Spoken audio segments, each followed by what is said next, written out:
Hi everyone, welcome back to the channel Success with Rai Academy. Today is 14th of January and here we are with the editorial article. This editorial article is captioned Care and Caution and it's written by Ms. K. Sujata Rao, who is a former Union Health Secretary. Now, this article is all about the vaccination program that is going to start from 16th of January nationwide. She has told about the cares, the caution, the challenges or the limitation that we need to take care of, right?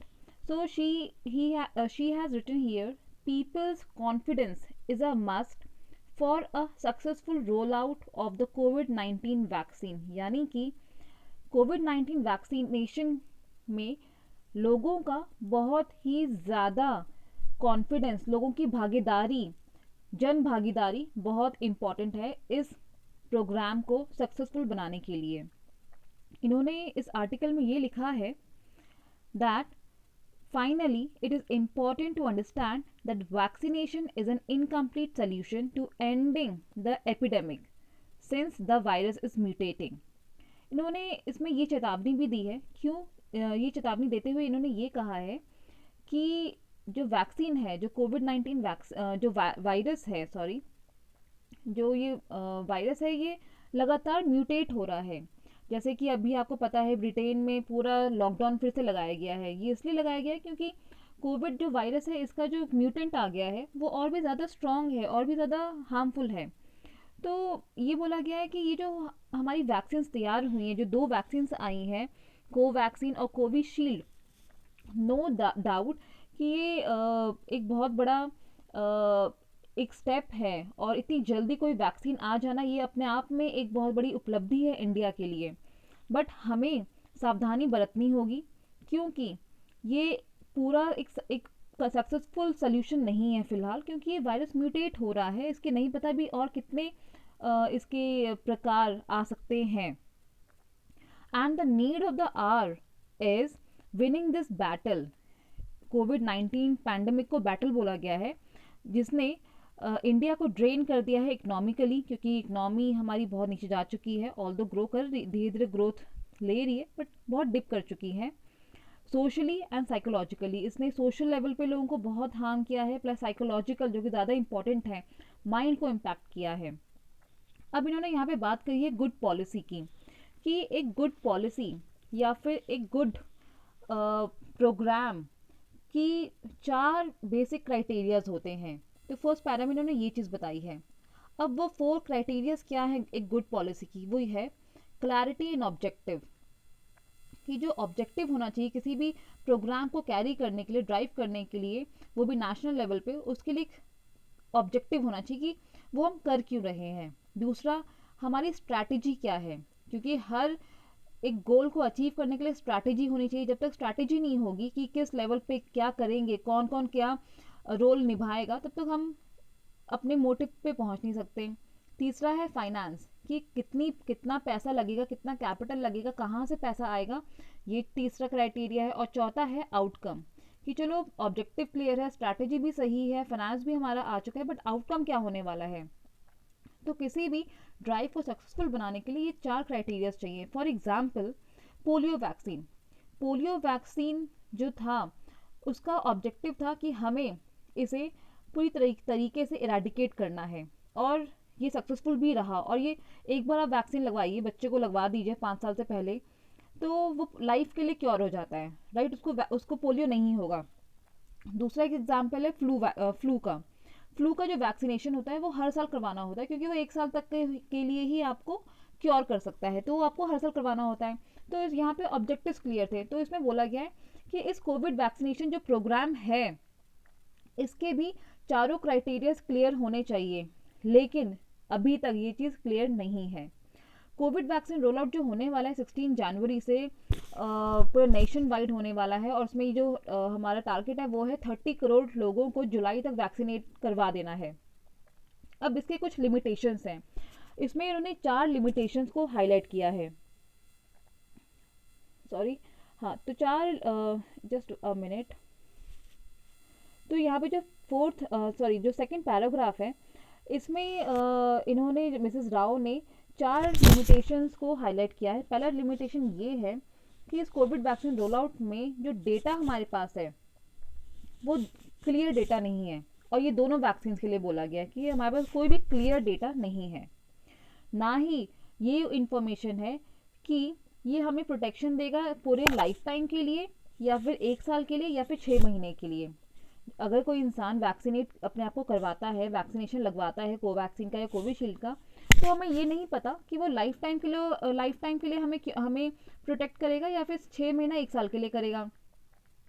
तीसरा limitation ये है कि इसकी efficacy elderly पे है या सिक पे है, या फिर ये बड़े लोगों को, जो बुजुर्ग हैं उन पे इफेक्टिव रहेगा, या बहुत जो बीमार रहते हैं उन पे इफेक्टिव रहेगा, ये भी हमें नहीं पता। और चौथा ये है कि जो फेज 3 के ट्रायल होते हैं वो तो हुए ही नहीं है, क्योंकि जो फेज 3 का ट्रायल होता है वो हमें पूरा कॉन्फिडेंस देता है about the safety and efficacy, right, तो वो भी नहीं हुआ है।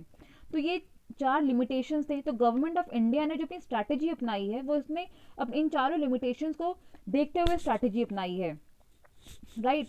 अब जो स्ट्रैटेजी है वो एक तरीके से रेफरेंस मैनुअल है for what is to be done by whom, when and how, कि कौन क्या करेगा, किसकी क्या रिस्पॉन्सिबिलिटीज है, ये स्ट्रैटेजी में इन्होंने अपना पूरा बताया है, राइट।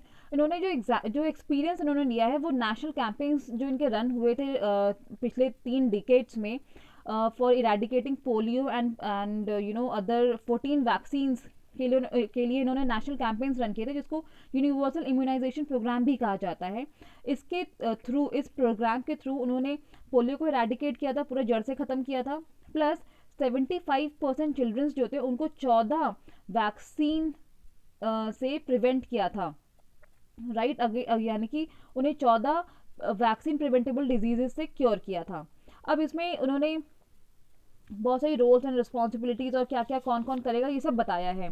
तो उसमें पहली चीज़ तो इन्होंने जो एक्सपीरियंस से जो ये इन्होंने एक तरीके से जो इसका जस्ट निकाला है वो ये है कि किसका क्या, किस मैन पावर की स्किल्स क्या होंगी, रोल्स क्या होंगी, रिस्पॉन्सिबिलिटीज़ क्या होंगी, जो डिलीवरी होगी वैक्सीन के लिए उसके लिए लॉजिस्टिक्स कहाँ से आएगा, किस तरीके का लॉजिस्टिक्स हम यूज़ करेंगे, फिजिकल इंफ्रास्ट्रक्चर क्या होगा, स्पेस कैसा होगा, मॉनिटरिंग सिस्टम क्या होगी। तो इन लोगों ने यहाँ पे डिजिटल प्लेटफॉर्म को यूज़ किया है मॉनिटर करने के लिए, राइट, कि ऑन टाइम वैक्सीन अवेलेबिलिटी क्या होगा, स्टॉक क्या रहेगा, ये हमें ऑन टाइम बताएंगे इनके जो डिजिटल प्लेटफॉर्म्स हैं। देन फीडबैक, आपने किसी को वैक्सीन लगा दिया, उसके बाद जो फीडबैक आ रहा है कि क्योर हुआ, कोई साइड इफेक्ट तो नहीं आया, कोई एलर्जी तो नहीं हुई, उसके लिए फीडबैक सिस्टम भी चाहिए।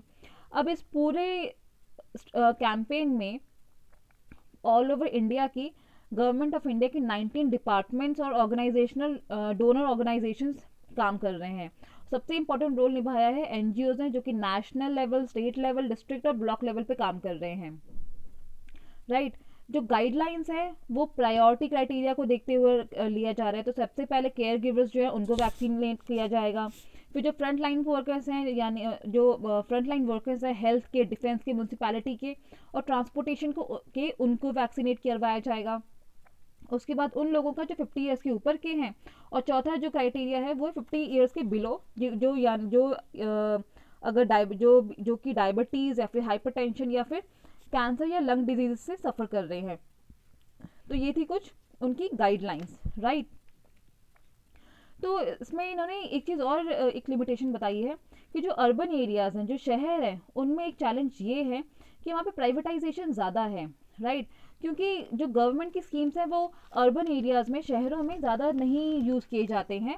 तो वहाँ पे जो डेटा है वो इतना फुल प्रूफ नहीं है, उस डेटा पे हम पूरी तरह से रिलाई नहीं कर सकते। एंड थोड़ी सी कह सकते हो करप्शन भी है, तो हम डेटा पे प्रॉपरली रिलाई नहीं कर सकते। तो उन्होंने ये चीज़ बताई है, राइट। तो उन्होंने यही बोला है कि हमें इस वैक्सीनेशन को पूरा सक्सेसफुल बनाने के लिए लोगों का कॉन्फिडेंस बहुत चाहिए। अगर लोग ही सामने नहीं आएंगे तो हम वैक्सीनेट नहीं करवा पाएंगे। गवर्नमेंट को और वोकल होना पड़ेगा, उन्हें जो वल्नरेबल सेक्शन है उनको, उन पे ज़्यादा फोकस करना पड़ेगा और धीरे धीरे इस ड्राइव को आगे बढ़ाना पड़ेगा, क्योंकि ये एक बहुत ही एक ऐसा फेस है जहाँ पे इंडिया को अपनी रेपुटेशन भी देखनी है। तो इन्होंने इसी चीज़ को इस आर्टिकल में बताया है। ज़्यादा स्टैटिस्टिक्स नहीं दिए गए हैं, ना ही बहुत ज़्यादा वोकेबलरी यूज़ की गई है जो कि मैं आपको बता सकती। और उन्होंने यही बोला कि the need of the hour is winning this battle that is drained us economically, socially and psychologically. That said, decision to roll out the vaccine is a good start. यानी कि जो वैक्सीन रोल आउट करने का जो decision लिया है government ने, बहुत अच्छा स्टार्ट है और हमें इसमें अच्छे से अपनी भागीदारी देनी होगी। तो ये था इस आर्टिकल में। If you like this article then please like, share, subscribe. See you tomorrow, till then take care, bye bye.